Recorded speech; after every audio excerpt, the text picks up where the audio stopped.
आप सबको बड़ी इंतजार थी कि प्रपोजल आई है, उसके ऊपर क्या किया है, क्या उसके बारे में कुछ तरह तरह के विचार चल रहे थे। कोई कुछ बोल रहा था, कोई कुछ बोल रहा था, लेकिन ये दोनों फोरमों की अब चर्चा होने के बाद ये फैसला लिया गया है कि जो सरकार ने प्रपोजल दिया है उस प्रपोजल की अगर उसे नाप तोल किया जाए तो उसमें कुछ नजर नहीं आ रहा। अगर इसको ध्यान से देखेंगे तो माननीय मंत्री जी कल ये बता रहे थे कि सरकार अगर एमएसपी की गारंटी दालों के ऊपर देती है तो हमारा 1.5 लाख करोड़ रुपया हमारी जेब से खर्च होगा, हमारे बजट के ऊपर वेट पड़ेगा।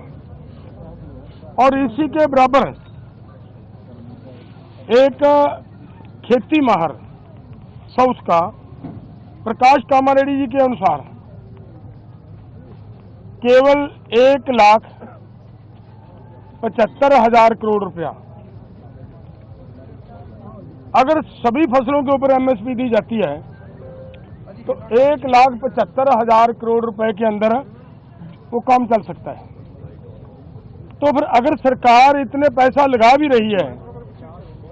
तो ये 2-3 फसलों का बिकने की व्यवस्था बनाए और बाकी किसानों को ऐसे छोड़ दिया जाए, ये हमें उचित नहीं लग रहा। दूसरी बात मैं और ये कहना चाहता हूं, देखिए हमारी गवर्नमेंट बाहर से 1,75,000 करोड़ रुपए का पाम ऑयल मंगवाती है और वो सभी लोगों के लिए,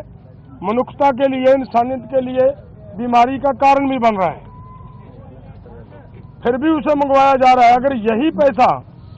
1,75,00,000 रुपया देश के किसानों को तेल बीज फसलें उगाने के लिए और उनके ऊपर एमएसपी की घोषणा करे सरकार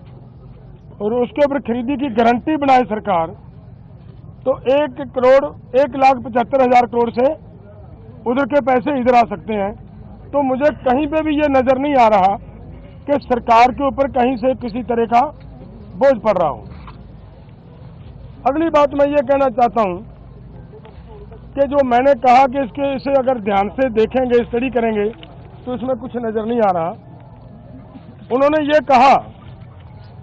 कि उन लोगों को, उन किसानों को हम दालों के ऊपर और क्रॉप्स के ऊपर जो हमने 6 क्रॉप्स लिए हैं 5 उनके ऊपर हम खरीदी की गारंटी करेंगे जो डाइवर्सिफिकेशन कर दूसरी क्रॉप्स को छोड़ेंगे। और मेरा इसमें कहने का मतलब है ये उन्हीं को देंगे जिन्होंने धान को छोड़कर मूंग को लगाया होगा। अगर जिन्होंने धान को छोड़कर मूंग को नहीं लगाया, अपने आप नेचुरल मूंग की बिजाई कर रहा है, उसकी खरीदी नहीं होगी। तो इसलिए इन सभी बातों से ये निकल कर आता है कि इसमें से कुछ किसानों को लाभ होने वाला नहीं है। हमारी मांग है कि पूरे देश के किसानों की 23 फसलों के ऊपर हमारी सरकार एमएसपी अनाउंस करती है। जो 23 फसलों के ऊपर एमएसपी की अनाउंसमेंट होती है वो इन्हीं के ही सीएसीपी की सिफारिशों के ऊपर होती है। और जब वो देती है सरकार हमें सीएसीपी के अनुसार एमएसपी का मतलब होता है minimum support price. Minimum support price को और गहनता से उसकी पड़चोल करोगे तो उसका मतलब ये होता है कि कम से कम आपको जिंदा रखने के लिए, आपको स्टैंड रखने के लिए एक सपोर्ट दी जा रही है। आपके लिए कोई भी उसमें इनकम देने वाली चीज कोई नहीं है उसमें, और वो भी देते हैं जब, और उसके ऊपर भी सारी फसलों की अगर हम ये मांगते हैं कि जितनी आप कम से कम भी दे रहे हो भाई उतनी तो बिक जाए, हमारी उस रेट पे तो बिक जाए, और उसके लिए भी वो गारंटी का कानून ना दें, तो इसका मतलब देश का किसान इसी तरह लूटता जा रहे, तो वो हमें स्वीकार नहीं है। इसलिए इन सभी तथ्यों के हिसाब से हम दोनों फोरमों ने आज बैठकर चर्चा करने के बाद ये फैसला लिया है कि ये जो प्रपोजल आई है, ये प्रपोजल किसानों के पक्ष की नहीं है, किसानों के हित की नहीं है, और इसके अनुसार हम इस प्रपोजल को रद्द करते हैं।